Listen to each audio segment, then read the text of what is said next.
We want to start with some basic facts so that we're all on the same page about what we're talking about in terms of cannabis and to raise context for the points that we want to highlight. First of all, cannabis, also known as marijuana, we may be picturing this kind of plant from nature, but we want to highlight that it exists in various forms and it's nothing like what it used to be in nature. There's been 50 years of genetic engineering of this product so that it's much, much stronger today. By much stronger, what I'm referring to is the percent THC that's in the plant now. So let's differentiate THC and CBD. THC is the drug that we've legalized, right? It's like the psychoactive substance in the plant. It gets people high or stoned. It can cause anxiety and paranoia. CBD, in contrast, is not psychoactive and can relieve anxiety. So today's plant products contain a lot more CBD than in the past, so they are much, much stronger. In addition, not only do we have plant products today, we have concentrates, which, as the name implies, have are very, very intense ways of delivering the drug.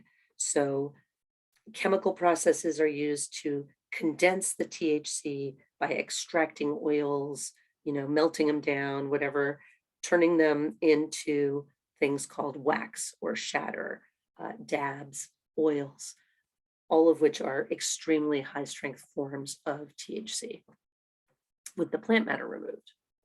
We also have edible products, and the new law is going to allow a variety of forms of packaging that look like food, as well as beverages. So from the point of view of normalizing that this is something that we consume as a regular basis, that's going to go a long way. When I say that the product today is much stronger than in the past, take a look at this timeline. If you had any personal experience with cannabis in one of these decades, just see how it's increased over time from 1% THC in the plant product in the 70s to 23% by 2019, which is when the Surgeon General issued the warning that it's very dangerous for teen brain development. And now with the concentrated forms like dabs and wax and so forth, it can actually be up to 96% pure THC that people are consuming. So that means it is nothing like what anyone's really ever experienced until they've had that happen. Research says above 10% THC is associated with exacerbated mental illness and also potential development of psychosis. But no products out there are really at that 10% level anymore. They're much farther. So the Connecticut law caps plant matter at 30% THC, concentrates at 60% THC, which means bringing the existing levels back down, and edibles can't have more than 5 milligrams of THC per unit. So that's what the product is. How does it affect the health, people's health? Because that's really what's not in the law. Well, people need to understand that it actually has a negative and permanent effect on brain development in teens. Anything you inhale into your lungs, so if you're vaping or smoking it, can be associated with things like bronchitis. There's something called popcorn lung, E-valley, etc. Cannabis does create a faster heartbeat and can be associated with heart attack.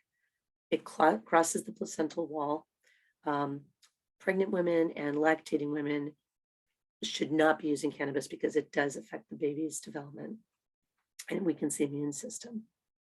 On the other hand, it can provide relief from glaucoma, nausea, and pain. So just focusing on the brain, things that people need to be aware of, but really aren't, are that it's addictive. When I was in high school, we were told specifically that marijuana was not addictive, but 1 in 10 adults gets addicted and 1 in 6 teens gets addicted. Teens who use a couple times a week lose 6 to 8 IQ points and are at much increased risk of psychosis. There's been a 300% increase in psychosis hospitalizations in the state of Connecticut just in a 3-year period. And cannabis exacerbates all kinds of mental illness. It also does things like affect your memory, your awareness of distance, your response time, your judgment. Those are factors from a public health perspective that mean driving under the influence is dangerous. So whether you're driving under the influence of cannabis or alcohol, that's going to be illegal. But the new law does limit law enforcement's ability to conduct traffic stops, for example. So these are all factors that we think are relevant to raise as this new market goes into effect. What we know from local, state, and national data is that the general public doesn't particularly perceive marijuana or cannabis as harmful.